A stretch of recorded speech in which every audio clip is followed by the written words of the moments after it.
Yo, what's going on? This is the NRW, where nerds rule the world. It's your boy, Kuya P, aka patrick.strange, the Adobo, the Babinka boy, the leader of the Holla Holla homies in the Cine gang of the ShoPowSho. And unfortunately, tonight, the amazing Ates, as y'all know, if you've been watching past episodes, they're killing it. I have Kataphorric over teaching in Japan right now, doing her dream. She loves it. Been hearing some great word from her, and when her schedule permits, we're going to make that happen, y'all. So shout out to Kataphorric and Viva Valentina. You know, she's handling business with the Stuffy Spa, putting smiles on people's faces by bringing back to life your precious stuffed dolls. And also she's moving, y'all. She's got a new crib. And so she's busy with all of that. And when they're both available, I'll have Kataphorric and Viva Valentina to just show love and light to all of you amazing people out there, and our amazing people that we're showcasing of our people, our kababayan. And so, shout out to them. And tonight, I'm super excited. I've been hearing so much about our guests. I've been following her on all the socials. I think we're kind of kindred spirits in regards to some of the stuff we share in the world. So I love it, and especially when because it makes me feel like I'm not alone in my feelings about the world. So I love her for that. And my homie Denise, with the Philippine X Actors Barkada and Asian Pacific American Artists for Change, my good buddy. She was the vocals for the audiobooks for this amazing author I'm about to talk about now. So let me just say who it is. It's Mia Manansala, Arsenic and Adobo, and her upcoming book, Homicide and Hollow. We're going to get into all of that, and I'm going to find out about this amazing author who put together these books. And we're going to go on that journey now. So shout out to Denise for making those intros, making it happen. And let's bring her up on the screen. I'm going to shoot off the air horns. Mia, you can go ahead and unmute yourself. Air horns are now blasting off. You're not going to hear it right now because I didn't want to deafen you. It's in post.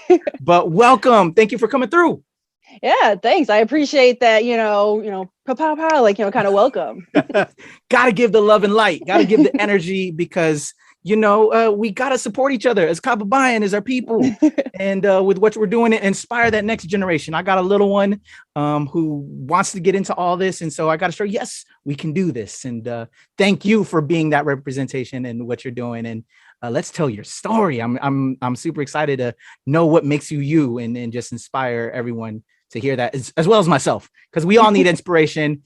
And so it's a little bit of a therapy session too. I'm gonna let you all know. And if you've watched past episodes, we get in there, but I think it just helps us even more with what we're doing. But welcome.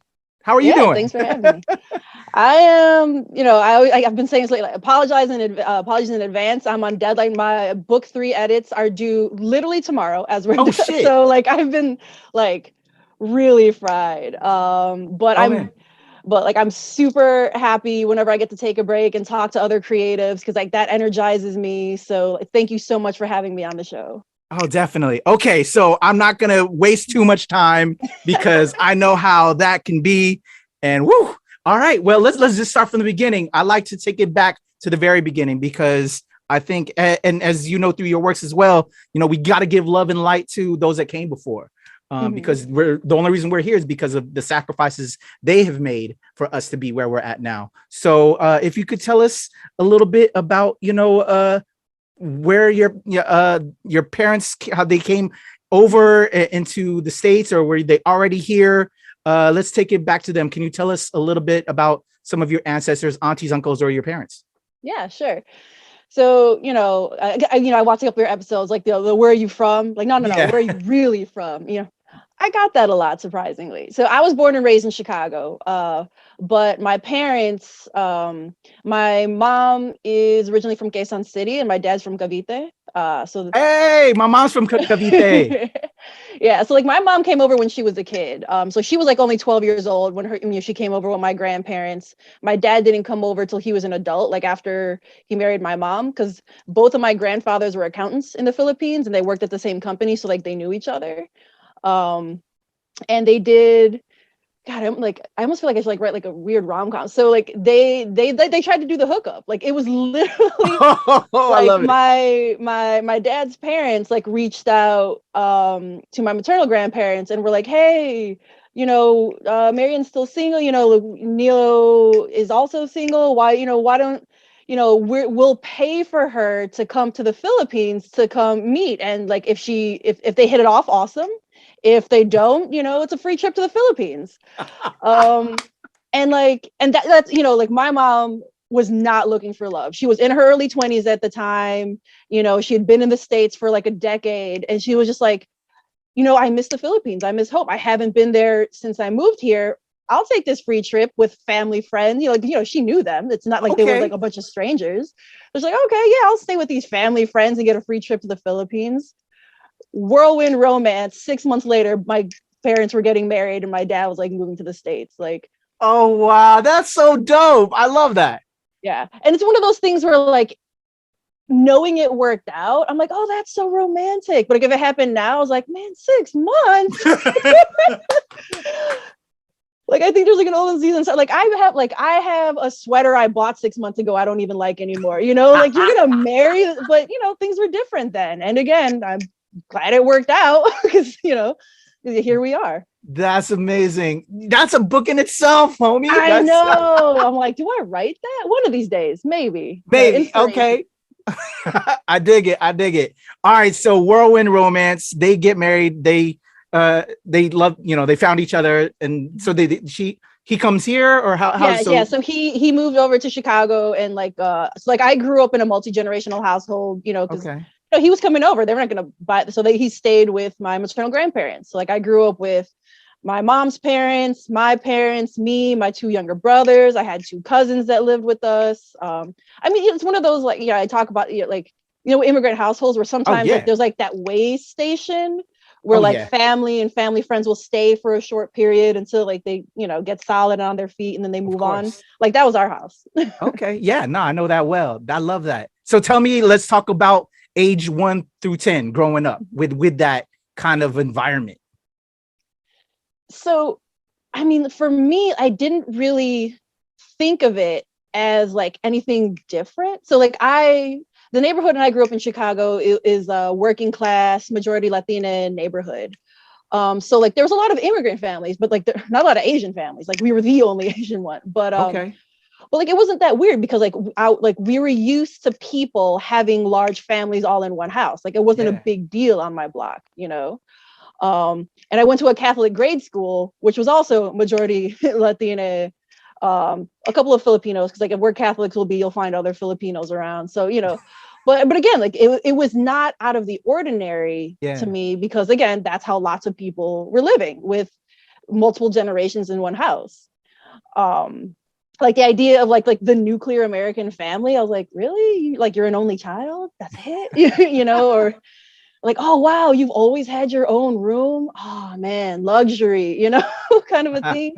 Like, when you grow up that way, it's not strange to you. That's just what until you get older and you see how other people are living. You're like, oh, like, so like, you don't have just like 10 people in one house sharing one bathroom. Oh, I wonder what that's like. Yeah, exactly. So then I would say the cultural aspect, because like you said, you were like somewhat the only Asian family, right? Mm-hmm. So a lot of Latinos, Spain, we already know Spain, what they did to us in the Philippines, but you can kind of fit in because there's some Spanish words that mix.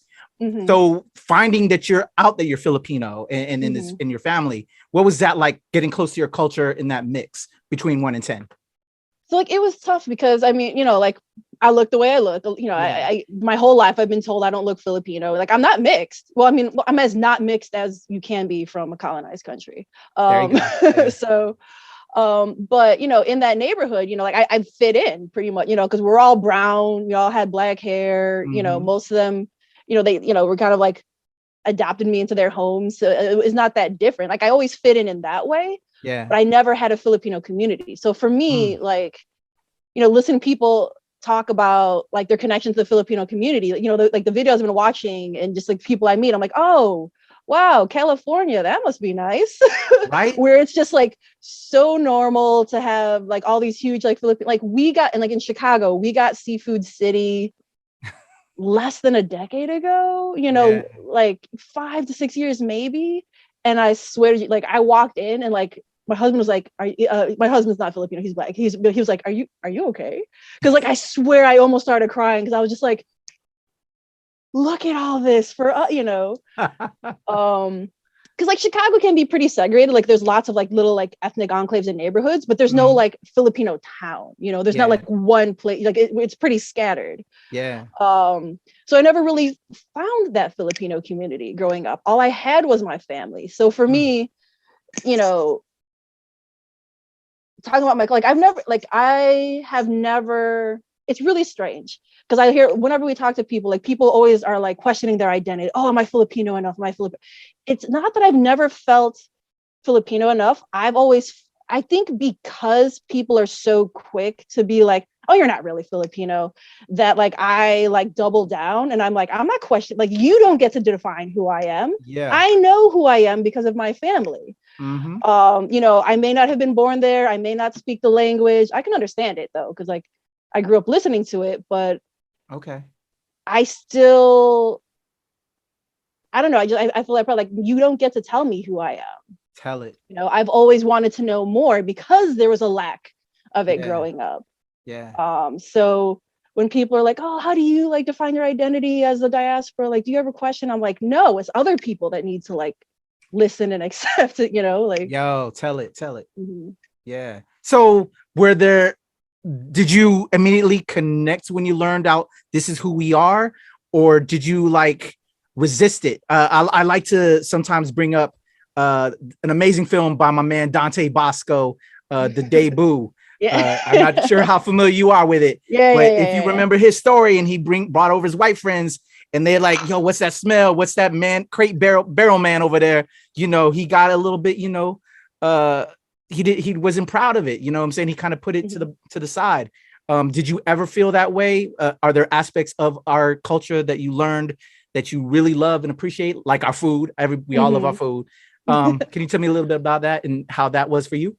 Like it was never really embarrassing because like my dad is an awesome cook. He was the one to throw down in the kitchen, and like our neighbors really loved pancit and lumpia. Like they're always like, oh man, is your dad gonna make more egg rolls? Or like it Yeah. was never like shame in that way. Okay. Like the only times I can think of being embarrassed was, and like it was even like really embarrassed. I was just like, oh, I guess yeah, we are different. So like growing up, for my birthday, I would always get an ube macapuno sheet cake. Um, and most of my friends were ethnic, but they didn't know what ube was. So like we'd be having these parties, and they're like, why is your cake purple? And I'm like 5 years old. I love ube macapuno. I'm like, it's ube, and they're like, what the hell is that? And I'm just like, it's ube. I don't know. You eat it, right? Like it's like it's a delicious cake. But they thought it was so weird because cakes are not supposed to be purple. Yeah. So I remember like, okay, fine. Mommy, can I get just like an American cake? Chocolate or something. And then she was like, oh, okay, yeah, I know what you want. And then the next year she got me like a mocha cake because she was still going to the Filipino bakeries. And I'm just like, Mommy, like 6-year-olds don't want like coffee cake, like, but in her mind, she was like, oh, this is a typical American flavor, right? People know what mocha is. Yeah. So it wasn't like embarrassing, but more just like, well, these kids are wondering what this is. Maybe I should just get a regular cake. Okay. And then also, like in grade school, we had like an international day kind of a thing. And my dad made puto for me to bring in. Yeah. Which I love, but again, as a elementary school student, I didn't think about what it sounds like when you're like, "Hey, everyone, I brought puto to a majority Latina Spanish-speaking class," and they're like laughing at you, and you're just like, "What?" Right? Because you're like a child, you didn't understand, and then they like whisper like what it means in Spanish, and I was just like, "Oh, Yeah. okay."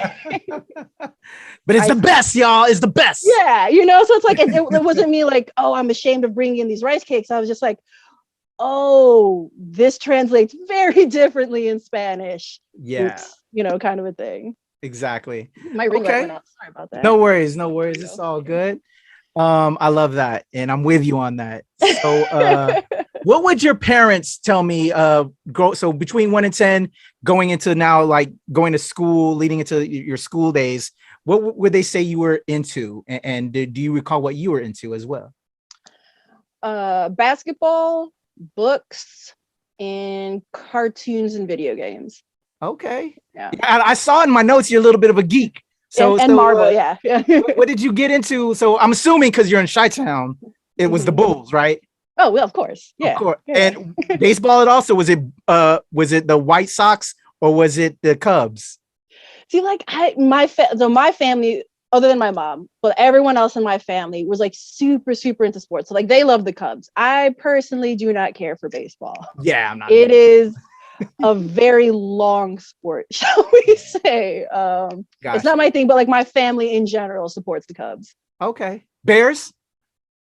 Yeah. Again, like my dad, my brothers, my cousins, my grandmother too was super into sports. Okay. They watched like all the Chicago teams. They would watch, they were all about it. I was just mostly a basketball fan. I actually I prefer playing sports to watching sports. So okay. I just know how Chicago is just a sports town. So that's why I just kind of went on a sports tangent. But yeah, I was all about the Bulls back in the day. More Lakers guy, Lakers, Celtics, 80s, because I'm an 80s baby. But no, I was a 90s kid, so that okay. Yeah. There you go. Oh yeah, you had the 3 formative. Yeah. I love it. Okay, so let's we're going into school.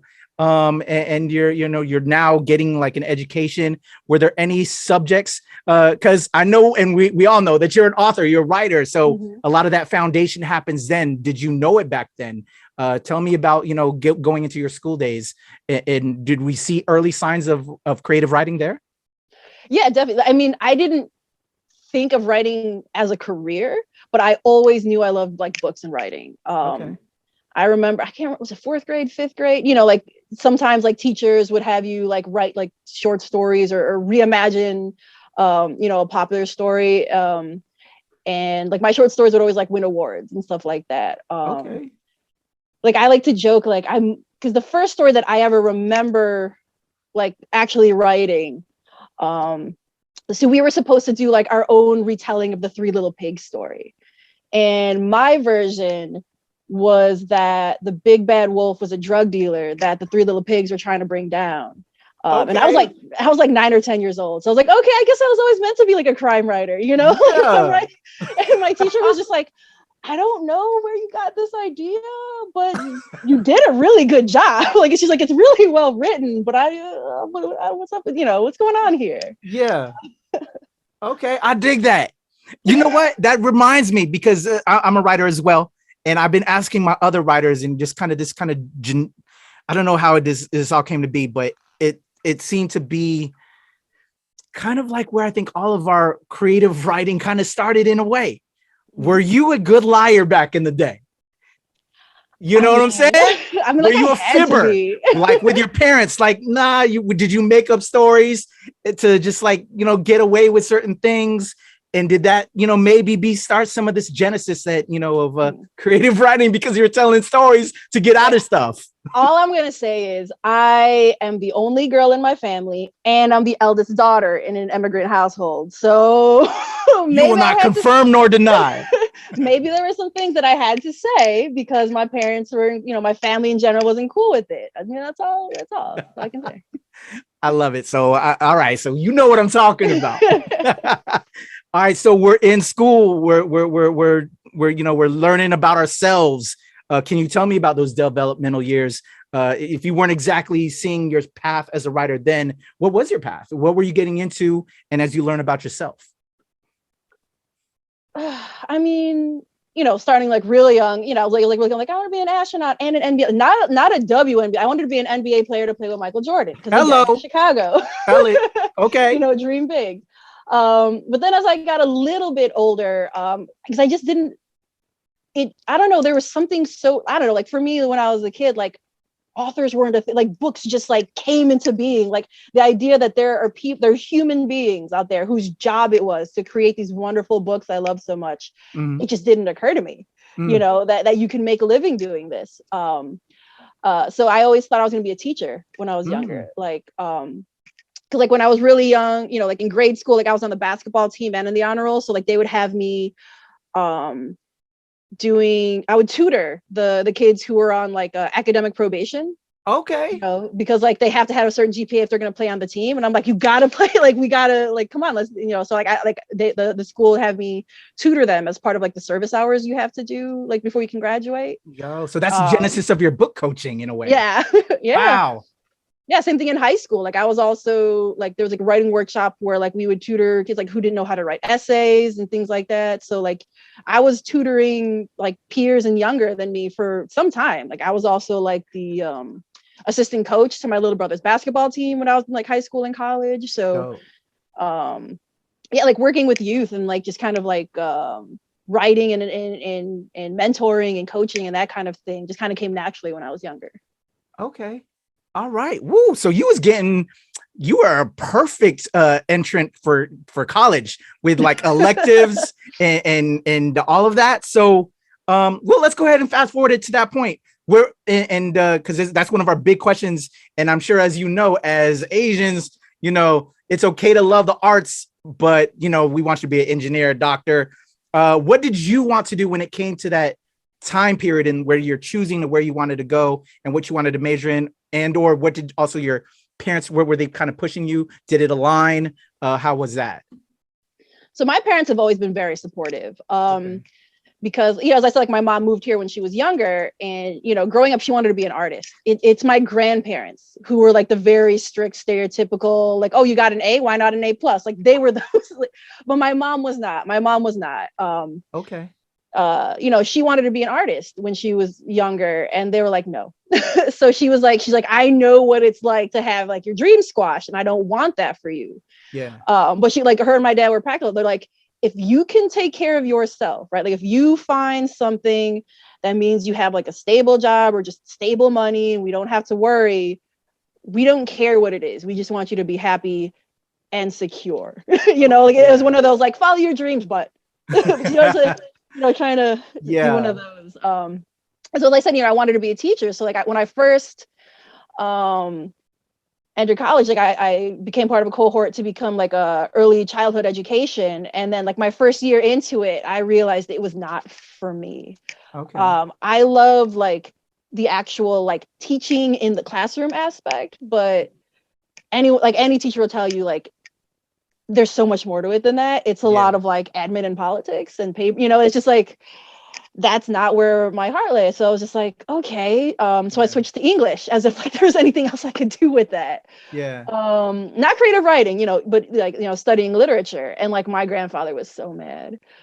Because I told you both my grandfathers were accountants. And, when I wanted, and like I was like that typical when I was younger, like I was like that gifted child and then I got older and I'm just like, oh, I actually have to try at things now. This sucks. The early childhood achiever who became an underachiever when she was older.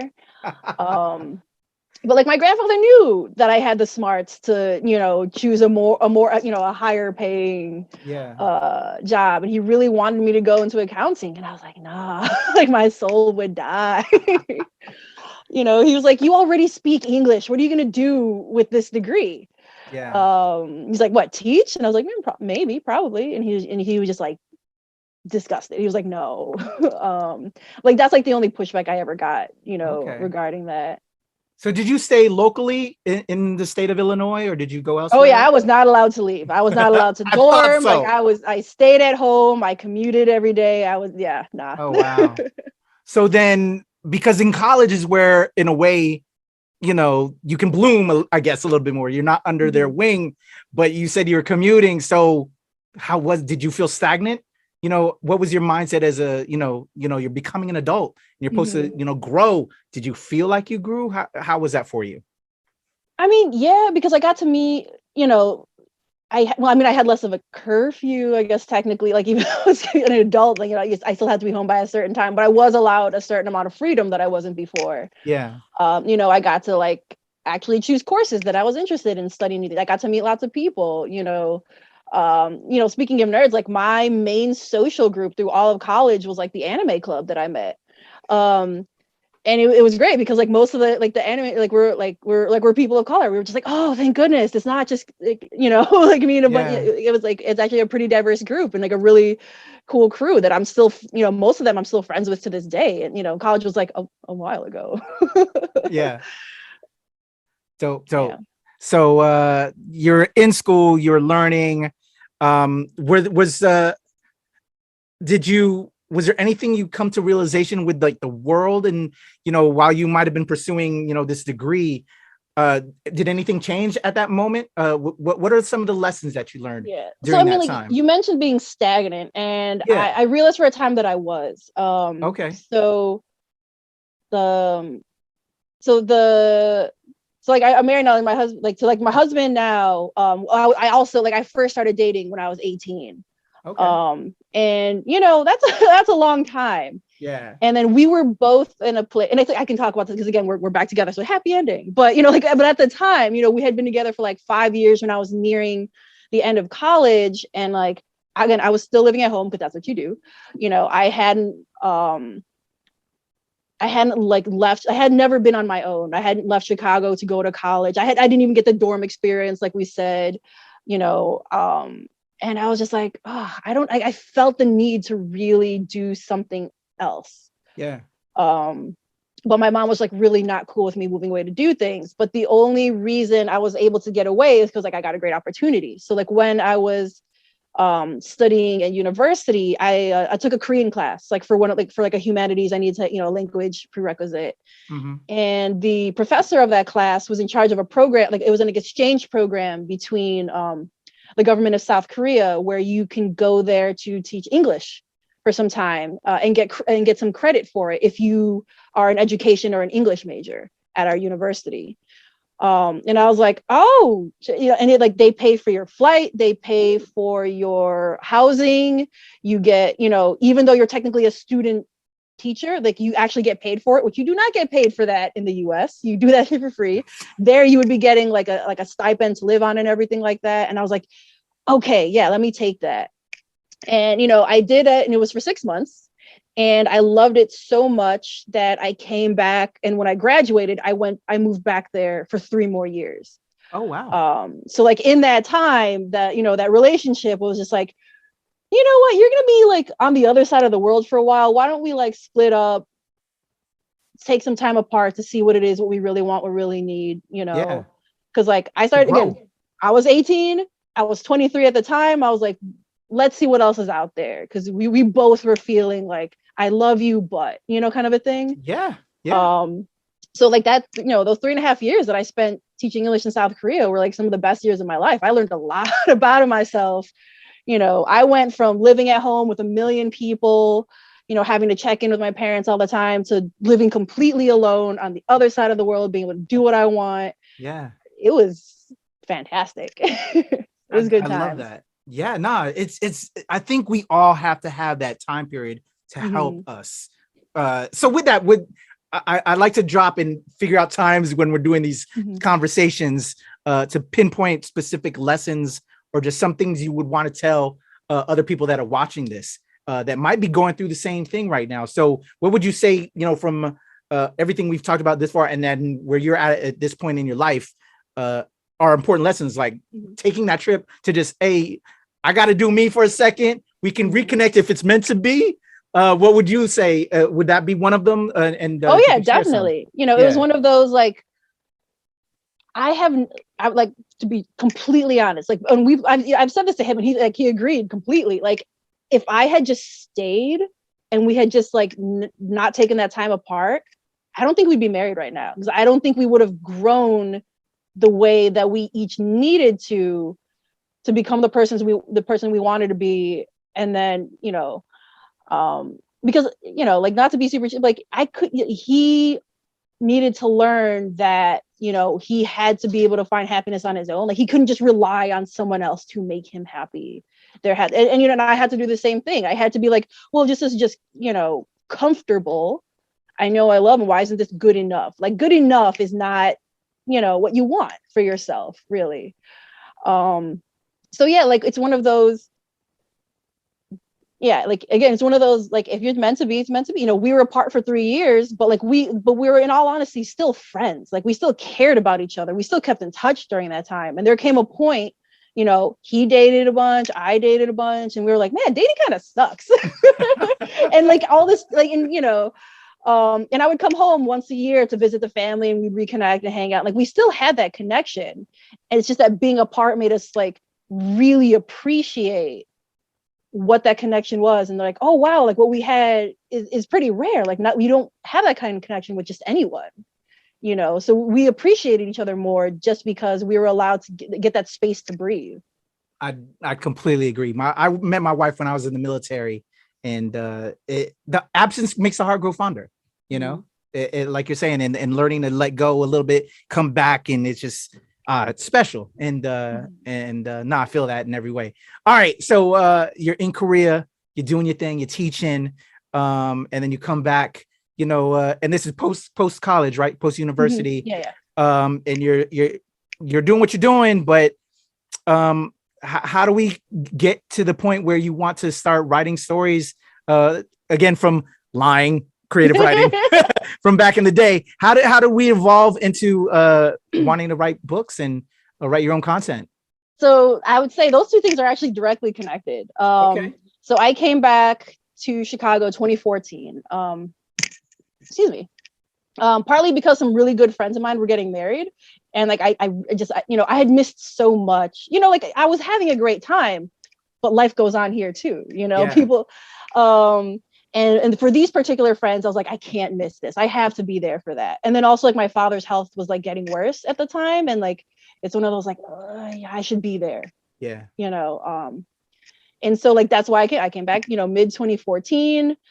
You know, settled in. I found a part-time job teaching, being an English language instructor. So basically the same thing I was doing. And I was kind of doing that part-time because it was like finding a full-time work after being gone for over 3 years was really, really tough. But I was lucky to find at least this job that fit my strengths pretty quickly.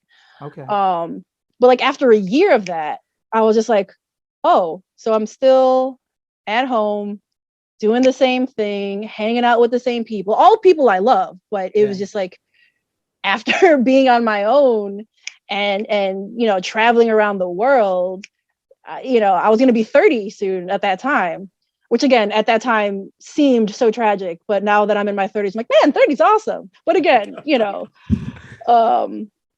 during those dramatic last years of 20, I was just like, oh my God, is this it? Is this all I'm going to do? Yeah. And then that's when I remembered how much I used to love writing, because I dabbled all throughout like high school. Like I never really finished any, but I stopped in college because I was so busy with my coursework that I never got to do, you know, creative writing for fun. But I remembered that, and I was like, why don't I do something for me? You know, and I had never taken a creative writing class because those are expensive. And at my university, they did offer them, but they were night classes. And like my parents were so overprotective, I wasn't allowed to take night classes because they thought it was dangerous for me coming home late at night. Yeah. I mean, I didn't grow up in the hood. Like, don't let me like pretend otherwise, but I grew up like hood adjacent. And so again, you know, me being the only girl, they had thoughts about me coming home that late at night, of course, despite me being an adult. So, you know, I was like, all right, let me do this. Let me try to take myself seriously for once. And so I just Googled Chicago writing workshop. And, you know, I found a 1-day mystery writing class. And at the time, I didn't think I would be a mystery writer. Like I loved reading those books. Like they're my mom's favorite genre. She's the one who got me into it. But I always thought I would write fantasy, you know, because I was an anime nerd, a video game nerd. I love comics. I love like that kind of aesthetic, like creating these full worlds. But I liked mystery, and the price was right, which is probably the most. So I was like, okay, why not? It's 1 day. Let me check this out. And that class, you know, gonna be dramatic again. It changed my life. The teacher, her name was Lori Rader Day. Shout out. Yeah.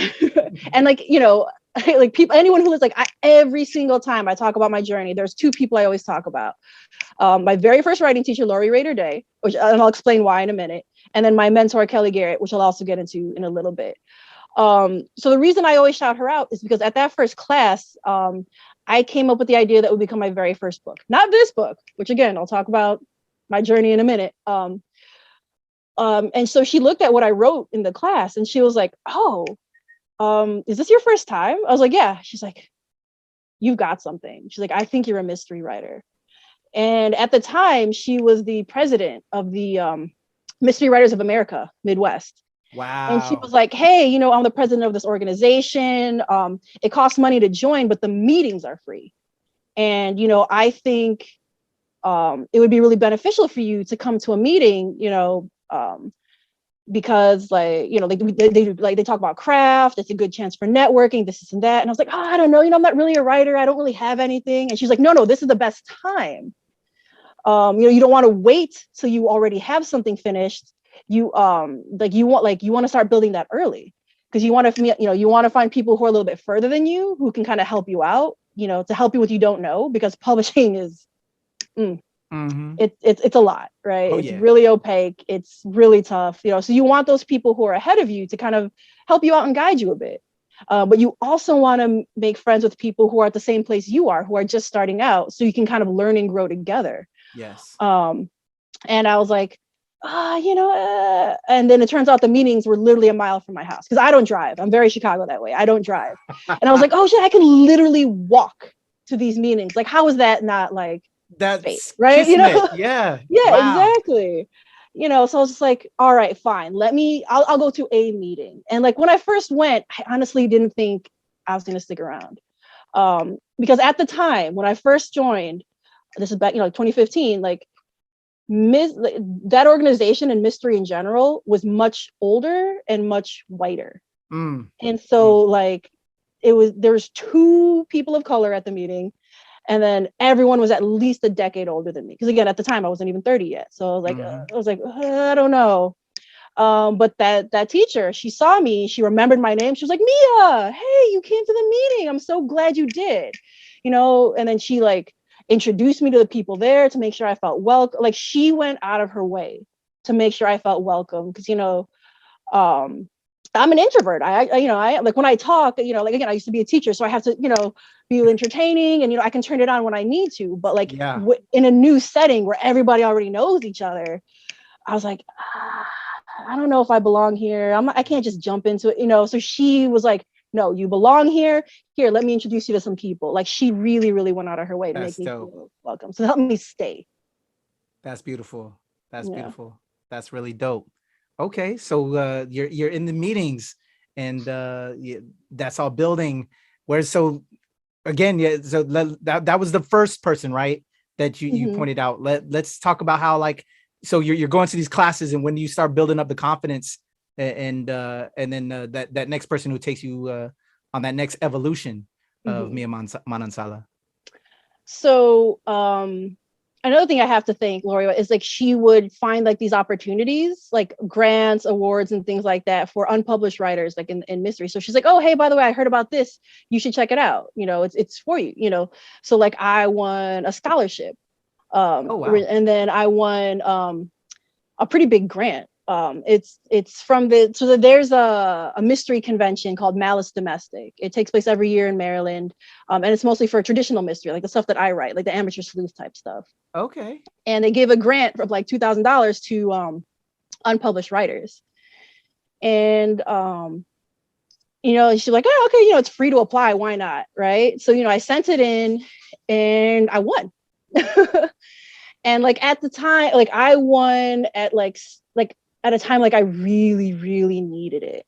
Yeah. Because like I had stopped writing for a while. So like after, you know, sorry to make this political, but like we're talking about our journeys.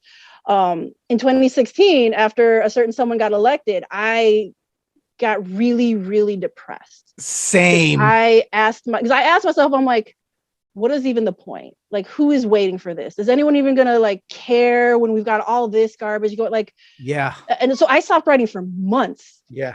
And then I got the call that I won the grant, and I was like, I'm sorry, excuse me, you know, like I was like, who is this again? You know, like I had to make them repeat it, because you know, it was months had passed by then. You know, I you know, sent that email, forgot it because I didn't expect nothing. And then, you know, things had been happening in the world, completely forgot until I got that phone call. And then, you know, for part of it, like the offer, like, hey, you know, you want to accept this in person and give a speech at this awards banquet that we hold? And I was like, hell yeah, I do. You know, so like I went, to accept the award in person, and I gave a speech at the banquet. And in the audience was this author, Kelly Garrett. She's a Black woman, mystery writer. And, she introduced herself to me afterwards, and she was like, hey, I really liked what you had to say. Because I was talking, because the book that had won it was the book before this. It was titled Death Comes to Comic-Con.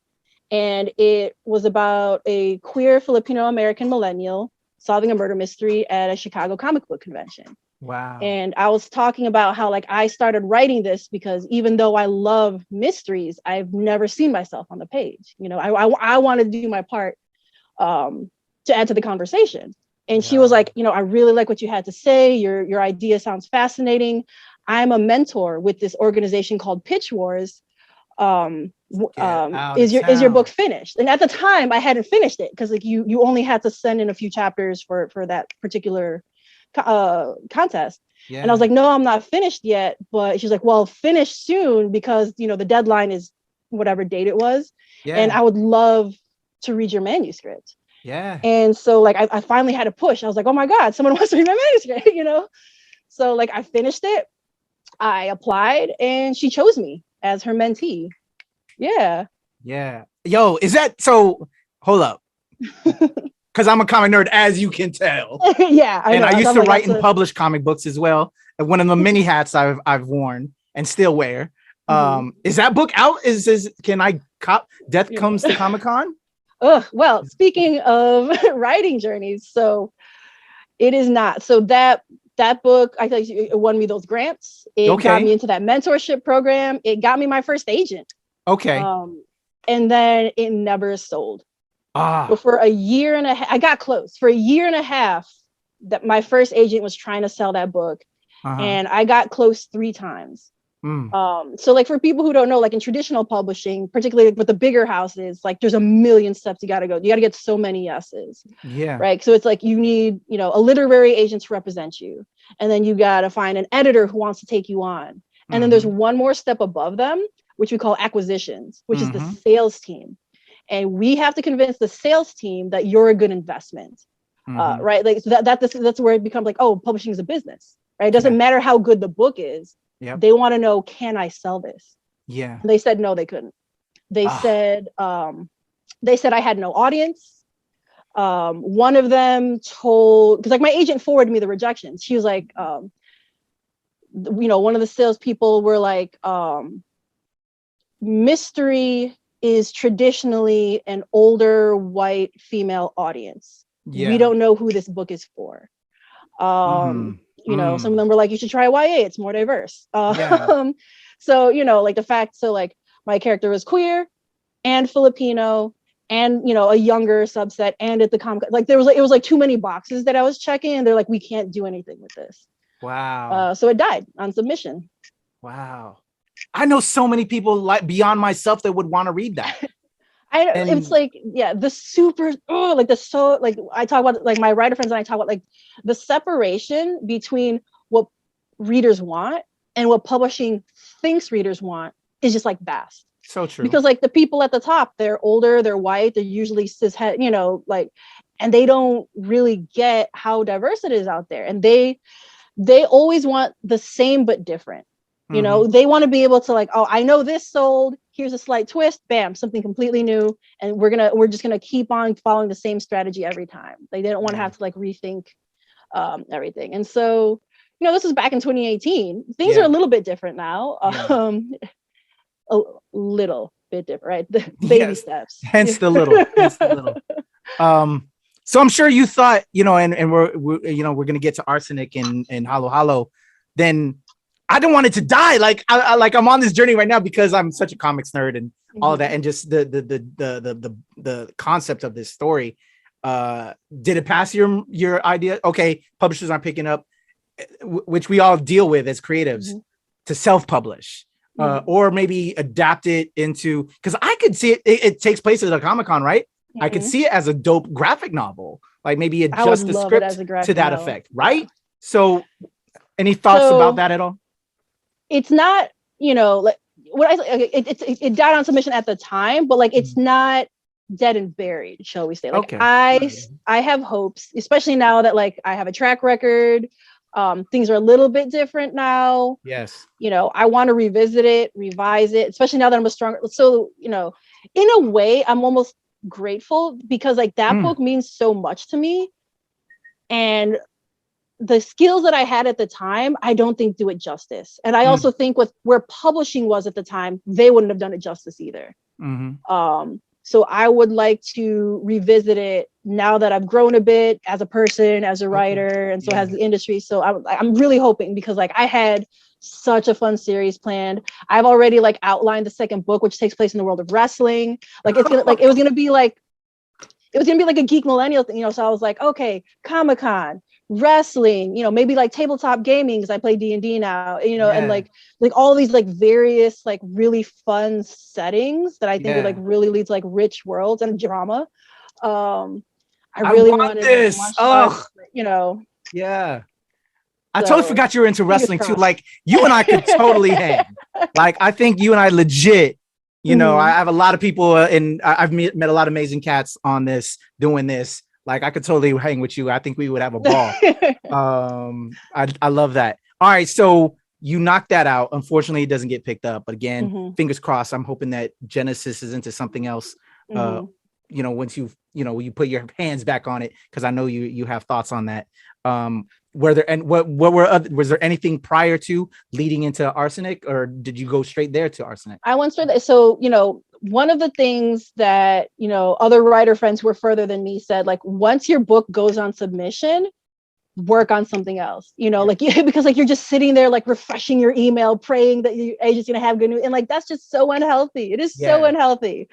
So they're like, get lost, like, you know, because also like, I knew this is like, I knew a lot of people don't sell their first books, right? It seems like they're like, oh, it was the first book I ever wrote, and then just immediately sold for like hundreds of, like, no, like that's not most authors. So like I kind of tempered that, you know, in my mind, and I was like, which is why, like I said, like I didn't write the second book in that series, because I'm just like, I'm not gonna write this like the second, like a sequel to a book that never sells, you know. So like I wrote the ideas for that, and then I moved on to something completely different, which is the book that became Arsenic and Adobo. Okay. Yeah. So we're getting to this point, and because now this book is going to tackle elements that, you know, that is you know, our culture, Filipinx culture, and you had that with as well in the Death Comes to Comic-Con. To me, now going personal stuff, now flipping it on me a little bit, I wasn't comfortable enough for myself when I started my creative energy in writing that I wrote white people, because I didn't feel, you know, that they would accept me, you know, and what I wanted to talk about. So, you know, I went other routes. What gave you the confidence? And then I would also say, now leading into Arsenic Adobo, again, because as we already stated with your story thus far, you know, you didn't really know a lot about your culture. So did you feel, you know, not Filipino enough? And then to do the research, can you take me on that journey into confidence in writing and our people, and then building into, you know, Arsenic and Adobo? If you catch what I'm saying there. No, like to tackle like the first part of your question, it's like, you know, I always find that so fascinating when I talk to other writers of color who tell me something similar. They're like, oh, I started off writing white characters because I thought that's what I was supposed to do. And, you know, like, no shit, but like, it never occurred to me to not write a Filipino character.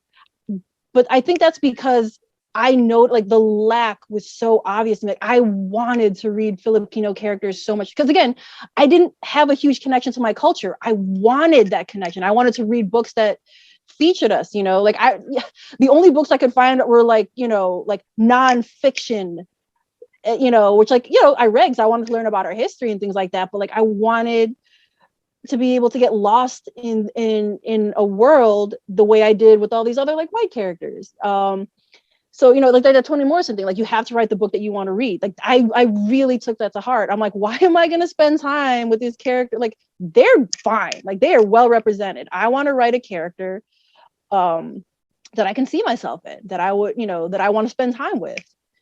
And so like, it never really occurred to me I think again, it's me being, really that stubborn part of me, where I told you where, people are always like, oh, you don't look Filipino. Oh, you don't speak Tagalog. Oh, you're not really. And I'm just like, you don't get to tell me who I am. Yeah. And me writing is me, you don't get to tell me who I am. This is how I'm exploring it. And there are so many different ways to be Filipino, particularly in the diaspora.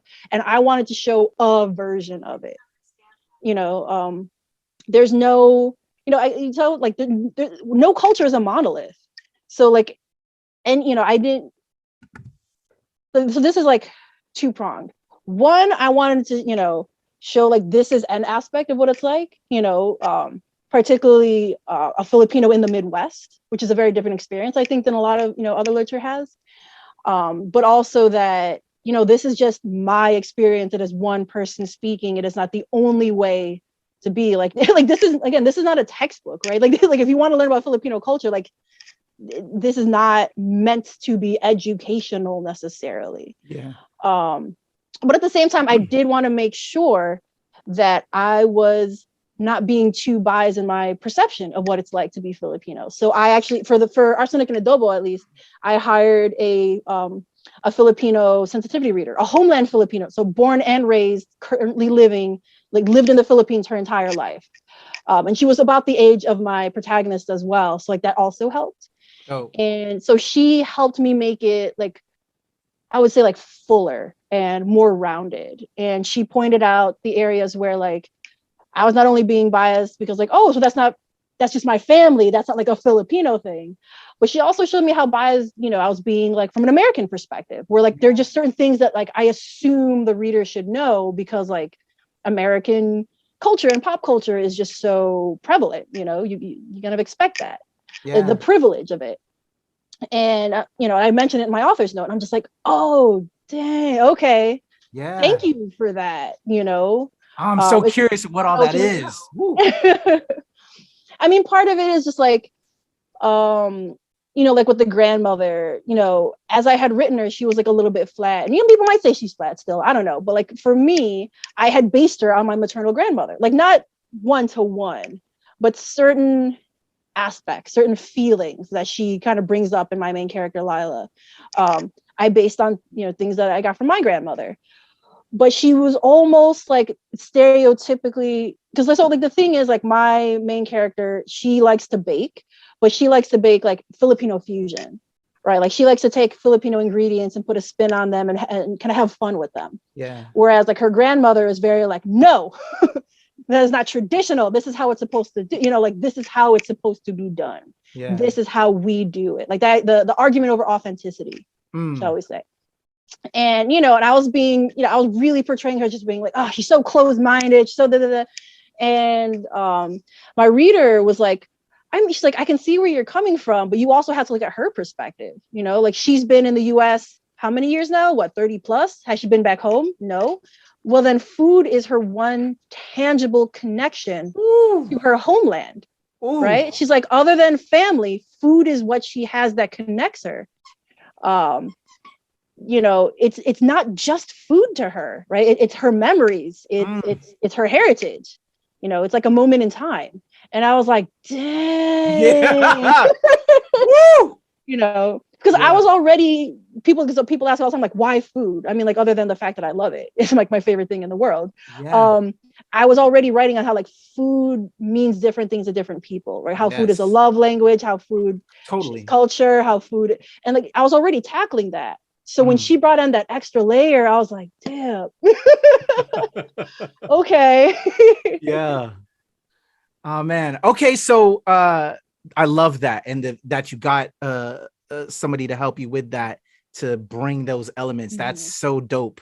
But let's go back to the germination of the idea. What formulated the idea that, obviously, like you said, you were writing after Death to Comic-Con, you finished up some of that there, then you started working on this, but what inspired that? Maybe, what made you want to write that particular story? And then tell us, in a short synopsis, I guess, a little bit, for those that may not know and now are being introduced to this, what Arsenic and Adobo is all about. Yeah, sure. So first of all, Arsenic and Adobo it's a very specific subgenre of mystery called cozy mystery, right? And like based on the name, it shows you like it's not like a super like dark and gritty, like hard hitting kind of story, right? Traditionally, cozy mysteries have no graphic violence, sex, or bad language on the page, right? Like I was literally writing a book that my mom could read. You know, it's Hallmark movies, but with dead bodies. And I use that as a very specific reference because I dig that. Yeah. So like what germinated the idea is, again, I mentioned my mentor, Kelly Garrett, before. She also writes like amateur sleuth, like humorous amateur sleuth like me, like cozy-ish, like cozy, like we both read it a lot. And she was like, I've been reading a lot of contemporary cozies and like so many of them follow rom-com tropes, she told me. And I was like, oh my God, you're right. Because cozies almost always have a woman as the protagonist, usually from a small town. It's pretty common that they leave to the big city and they can't hack it for some reason, either like job problems, man problems, family problems, and they have to kind of like return home and like settle back into like what that life is again. And then like, oh no, dead bodies. Like it's again, it's really, it's like Sweet Home Alabama, but you toss some dead bodies in there. Yeah. It's kind of like what I was thinking with this. And so like one day I was on the train to work and the first line of the book popped into my head, fully formed, like no joke, like the character named herself. And I was just okay. So it was, the first line is, my name is Lila Macapagal and my life has become a rom-com cliche. Wow. And I was like, oh shit, this is a story. It's like I pulled out my phone and I started like writing in the notes app because I was going to, I knew I was going to forget it. So I had to get it down right away. And as I was writing, the second line came to me, which is, not many romantic comedies feature Asian American leads or dead bodies, but more on that later.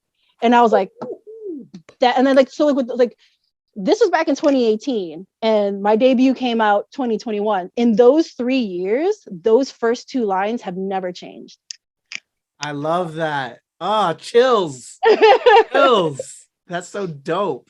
Yeah. Oh my gosh. I got to ask you, because a good friend of mine who was on 2 episodes or 3 episodes, it'll be when I think this episode will drop.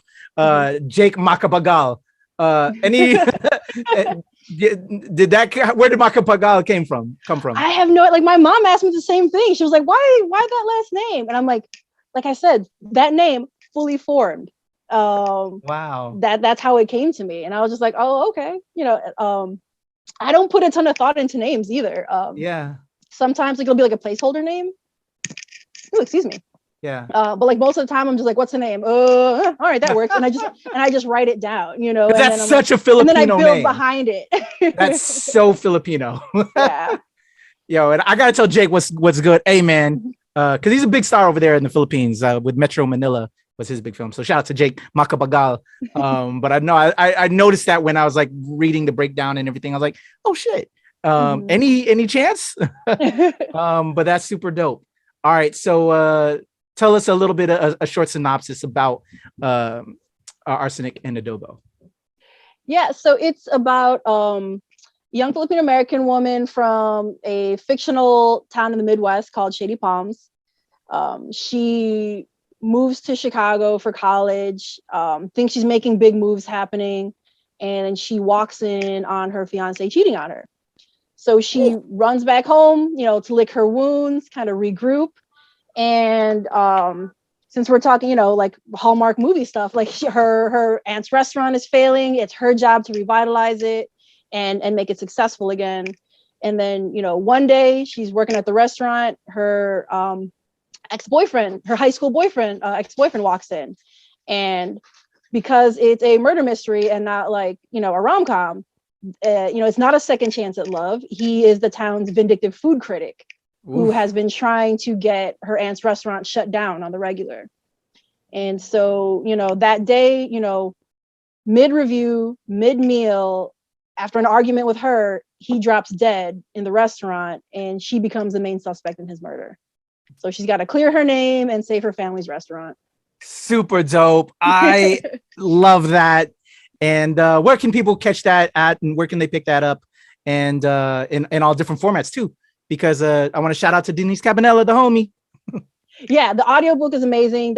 She does such a great job. So like the Arsenic and Adobo has like a glossary, which a lot of people seem to really like. Like a lot of filmmakers like, oh my God, I opened this book and there's a glossary of all these terms I knew. So like, to be honest, the only reason I wrote it, because it has pronunciation guide as well, is because I didn't know if I would get a Filipino audiobook narrator. I didn't know, like, because like I knew I was gonna get an audiobook, but they don't record until literally like 2 months before the book drops. Wow. So like for months and months and months, I had no idea who the narrator would be. So like I wrote that guide, just in case I didn't get a Filipino narrator. And then, one day in my inbox, the audiobook director was like, oh, hey, by the way, we have these 3 clips. They're all Filipino American, female narrators. Which one do you like? And I was like, oh wow, like there's more than one. This is so great. That's awesome. And I listened to the first one. I was like, okay, she's really good. She's won an award before, but she sounds a little too mature. Let me see the next one. Not bad, but I didn't get the feeling of a lot of my main character. And then I listened to the third clip, which was like super, super short, but I was just like, oh, hey. But like, I just, it's my first book. I know, like, I'm not an audio person. Yeah. But I know a lot of people are, and I know like those books live and die by the person you choose. So I was like, can I, can we get these 3 narrators reading the first page of my book just so I could see how they would interpret the character? And those first 2 got me the auditions like right away. And I felt it, and it didn't change. I still felt like, I don't know if this is the one. That third narrator got it in super late because like they were already I think they were filming like a commercial or something, and like so they didn't get that email, and then they're like, oh my God, I'm so sorry. Here, am I still up for consideration? Yeah. And I listened to the clip. I'm like, yeah, you are, and it was Denise. So like it was so close to her missing out on it, just because like everyone got lives, right? Other people, they got work. And she was just like, please keep me in consideration. I filmed this as soon as I can. And I was like, 1000% yes. Like it had to be her. Because like the director was like a little like, because it was her first, she had never narrated an audiobook. Yeah. Yeah. Which was like wild to me. I was like, you serious? But she's so good. Yeah. But we're like, yeah, let's take a chance. And I think she did a fantastic job. Hell yeah. I love it. We were totally celebrating that win as that was occurring. So where can they pick up the book?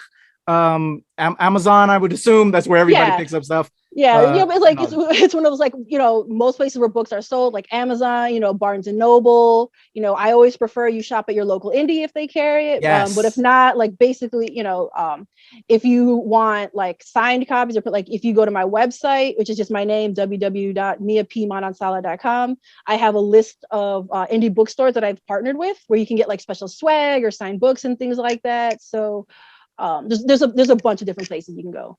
I love it. All right, so Arsenic and Adobo, y'all, cop that once you're done watching this, or while you're watching this, move that video over to the side, open up the other window, order that book, get that, and let's talk about the follow-up. How did Homicide and Hollow come? Was it like after the success of this? How long ago? How quick did this new idea germinate after Arsenic and Adobo?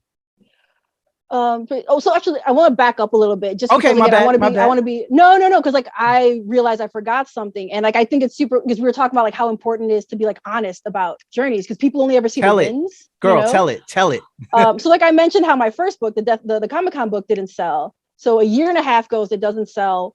That year and a half I spent working on Arsenic and Adobo. I finished that manuscript. I sent it to my agent. She doesn't like it. Ooh.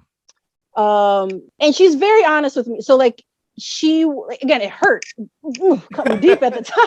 Yeah. Oh, there were tears. But she was very honest. And I still, we're on good terms because she was looking out for me. She was like, I love your first book, which I could not sell. She's like, this book, objectively better written, more marketable. I know I could sell it, but I don't love it. And you deserve somebody who does. You deserve somebody who does. And I was just like, yeah, I do. Wow. Because like your literary, like she could have kept her mouth shut, sold the book, took her cut of the commission, and just whatever, right?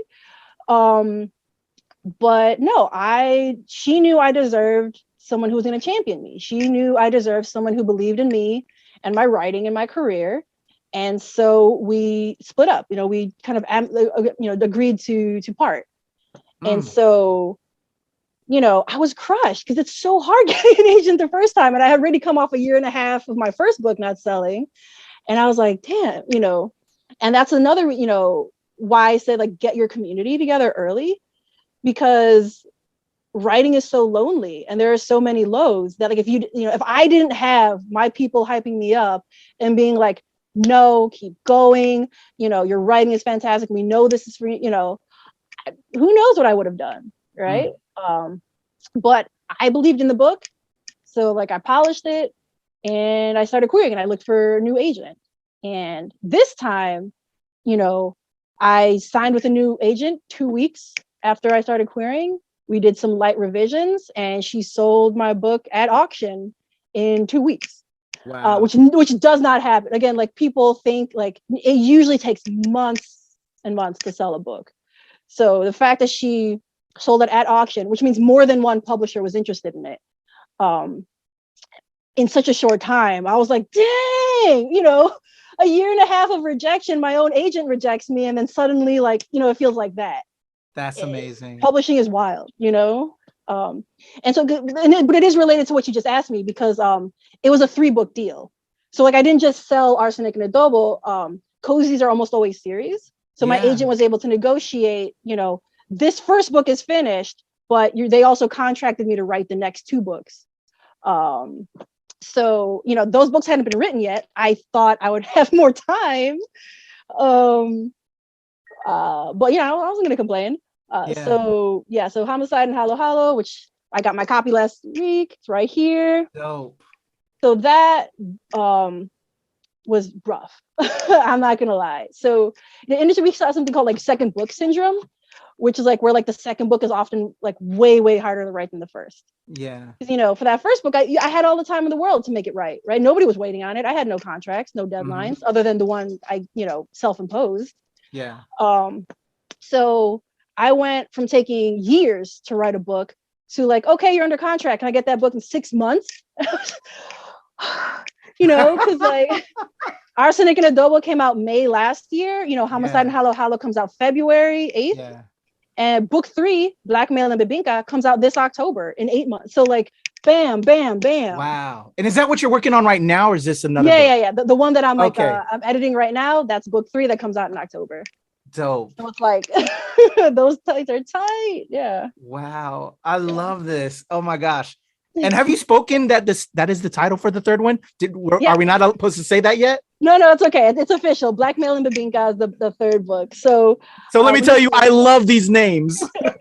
They like coming up with this like because usually I'm like terrible at titles. Arsenic and Adobo wasn't even the original title. I sold it as Love, Loss, and Lumpia. But I mean, like, my editors are right. They're like, it doesn't scream mystery. Like when you hear that title, you're like, Arsenic screams it. Yeah, exactly. I love it. Like, is it like a story about grief? Is it like a women's, so like we wanted something that like, when you hear that title, you know what it is. Hell yeah. So like I sent them a bunch of like brainstorm things and that's what they chose. And I'm like, all right. So, crime word, Filipino food, bam, we got this. Yes. Oh my gosh. I love this. I love it. Whew.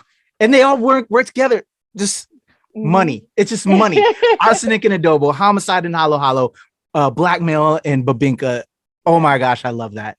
Okay, can we get a little synopsis of Homicide and Hollow Hollow that's dropping? Because we're timing this interview, y'all, to the release of Homicide and Hollow Hollow.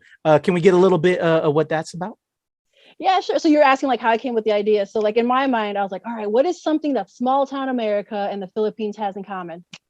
Beauty pageants. They love them some beauty pageants. Yeah, we do. In book 2, it takes place a few. So I mean, like, these are technically standalones. You don't have to read them in order. You can pick up whatever number. But like the character development, it does build, right? So it takes place a few months after Arsenic and Adobo, and our girl Lila's going through some things, right? Because she went through a lot in that first book, so she's kind of dealing with it now in Homicide and Hollow Hollow.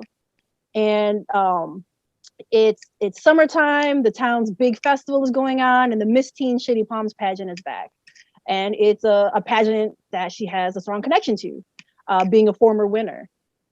And so her cousin Bernadette, who's introduced in the first book, is kind of like a frenemy, we should say, a rival. So because like her mother is deceased. So both of her parents passed away, but her mother was a beauty queen, and so her mother and Bernadette's mother were best friends. Because like she's cousin, but like not by blood. You know how we do. Yeah. So like they grew up together with the mothers always kind of like using them to compete. You're like, oh, Lila, won this contest. Like, oh, well, did you hear that Bernadette did this? And oh, did you, like that kind of.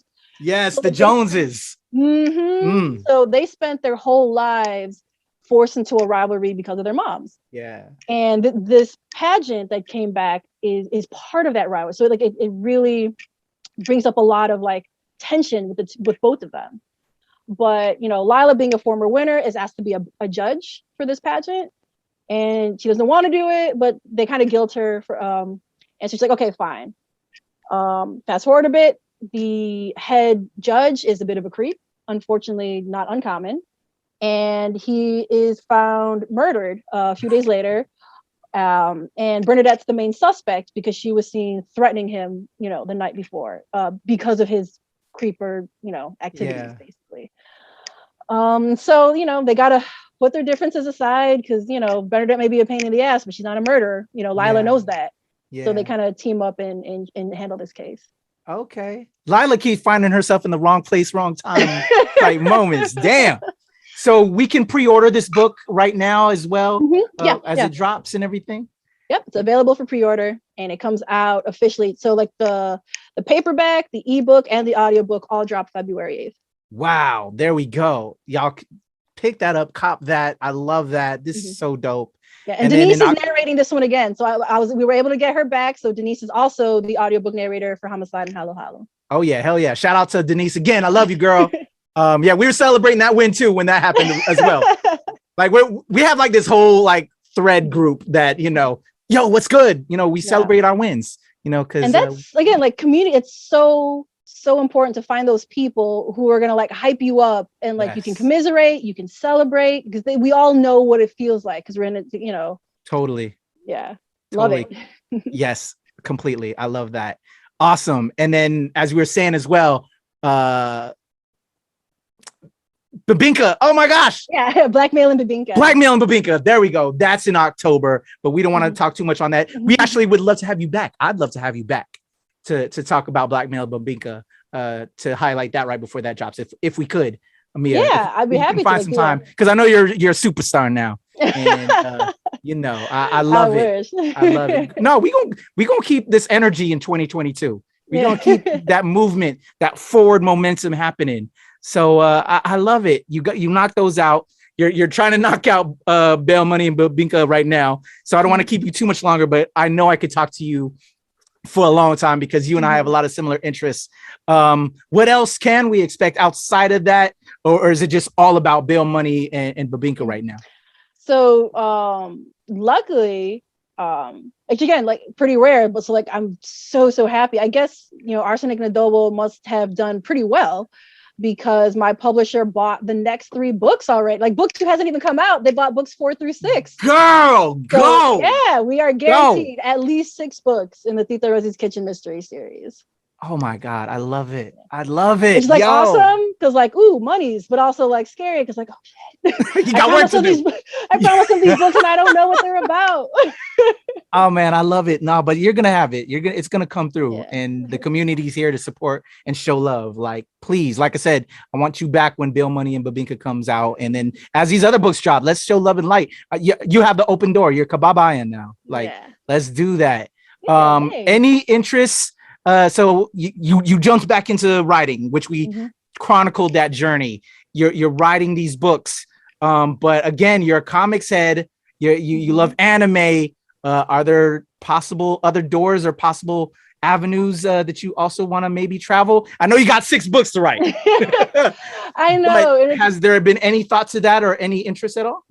I would love to. I mean, like, oh, man, I really wish I was a fast. Some of my friends are like, they can knock out like a book in a month, like writing a full draft in a month. I was like, man, oof. I Yeah. longed because like there's so many ideas that I have, and um, so in February I'm taking a rom-com screenwriting class because I want to try my hand at screenwriting. You know, learn a new Okay. Because skill. that's where my other second question was in a second. But go ahead. So like that's, you know, like I want to try a new genre and I want to try a new medium.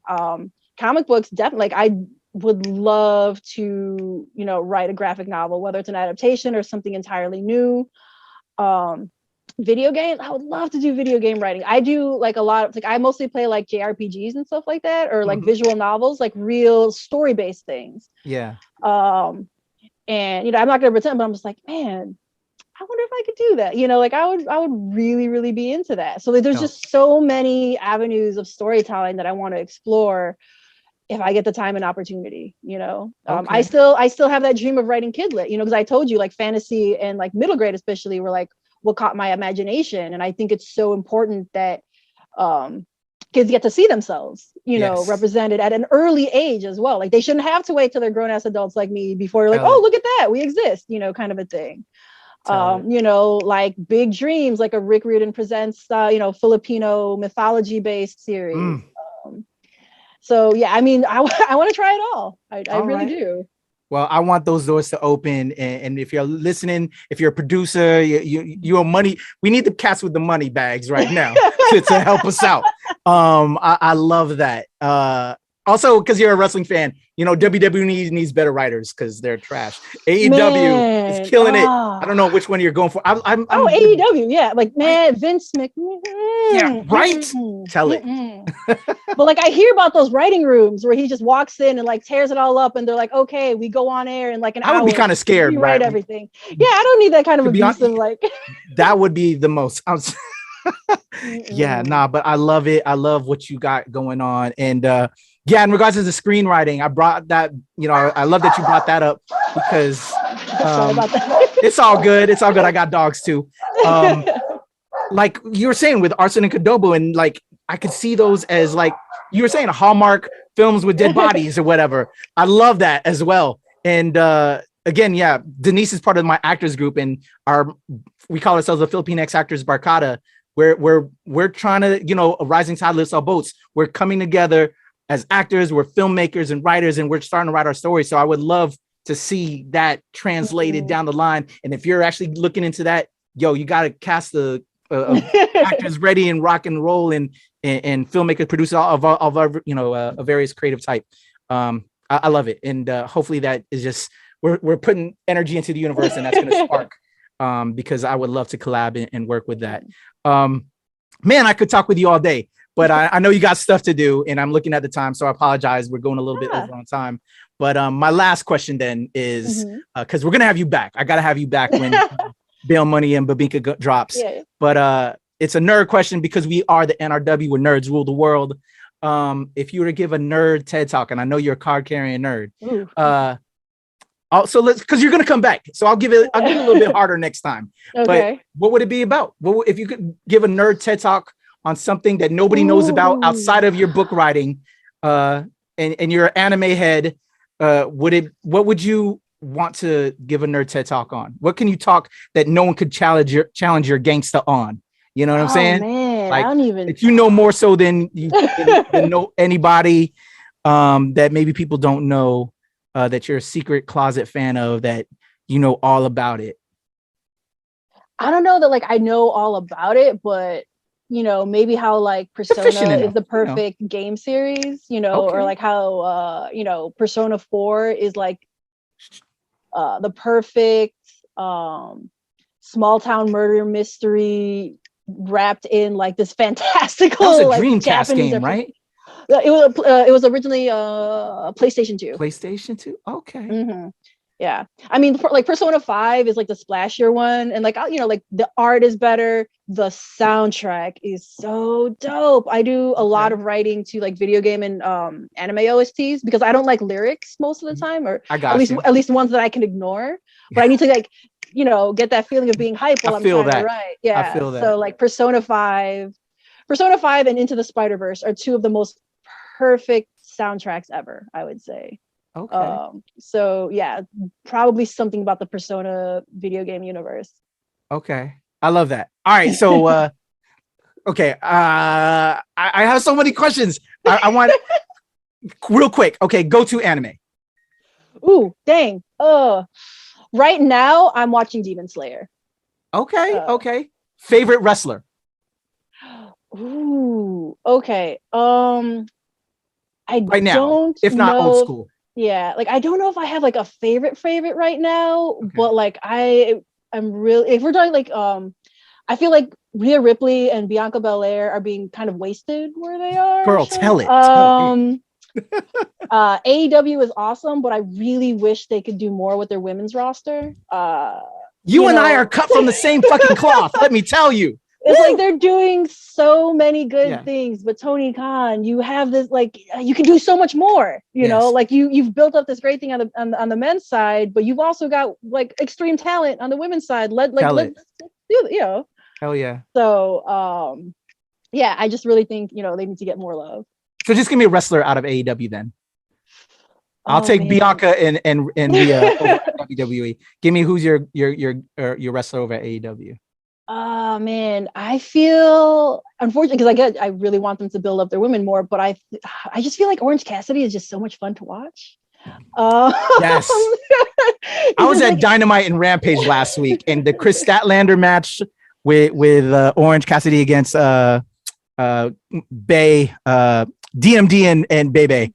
Michael Cole, I think, or no, it's not Michael Cole, but yeah, that was classic. That was hilarious because Chris put up DMD, Britt put up Britt Baker, and then Orange just kind of did this little nudge. Because like you know, with wrestling, like I love the athleticism. Like it's like mind blowing to me what these people can do. But I also, you know, I appreciate the entertainment. You know, like you have like. Because I feel like there are some people who are like extremely athletic, but they're not great at, you know, at the talking bits, and then, you know, at the selling. And then there are people who are great talkers, but you put them in the ring and you're like, oh, make that quick, you know, kind of. But I feel like with him, because of his persona, it meshes so well. And it's really fun to watch. Yeah, completely agree. That's why they need a manager like Paul Heyman or have Zelina. When Zelina was like, you know, with Andrade. She was the beast on the mic. That's good. Yeah. Anyway, I can nerd out with you forever. Thank you for just those little tidbits. And man, because I think you and I follow you on Twitter. Like you and I are cut from the same cloth, and I'm so happy for you. So proud of what you're doing, and congratulations on everything. Well deserved. And I'm looking forward to just again celebrating those wins. I would love to have you back. How can my people follow you? I will have it in the description below as well as on the screen right now. How can they check you out? Yeah, so I mentioned in my website, again, www.miapmanansala.com. You can sign up for my newsletter there. So I send a newsletter every month with like news about like my writing, what's going on, the events I'm doing. I include a Filipino themed recipe every month because, you know, my books are very food themed. I do some giveaways. I shout out books and media that I'm loving at the time. So that's my monthly newsletter. On social media, I have the same handle on Facebook, Twitter, and Instagram. It's at MPM the Writer. So my initials, MPM. There we go. At MPM the Writer and Manansala.com. I'll have it on the screen as well as the description below. Right. Mia, this was so much fun. I would love to hang with you. And again, I want you back to just celebrate you and everything you're doing. And I just love it. Thank you for what you're doing on behalf of our people in our community. Thanks for giving me this opportunity. This was a really fun chat. Thanks so much. Y'all, Mia P. Manansala. Follow her at miampmanansala.com as well as MPM the Writer. It's your boy Kuya P. You can follow me at the Legend Kuya P on Twitter, TikTok, and IG, and of course here at the NRW and at New Release Wednesday, where nerds rule the world. Because me and Mia, we are card-carrying nerds, and we are going to rule this world, y'all. There you go. Salamat. Mahal kita. We love y'all. Right. Ingat. There you go.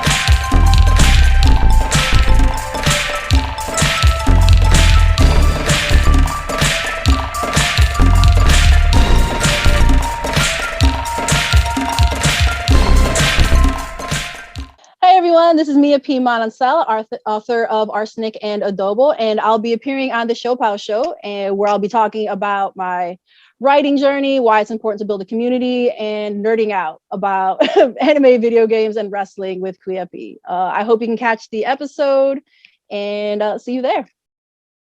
Hey everyone, it's Kuya P. Manansala, author of Arsenic and Adobo. So, what does my Filipino heritage mean to me? That's a tough question. For me, I cannot separate my Filipino-ness from my family.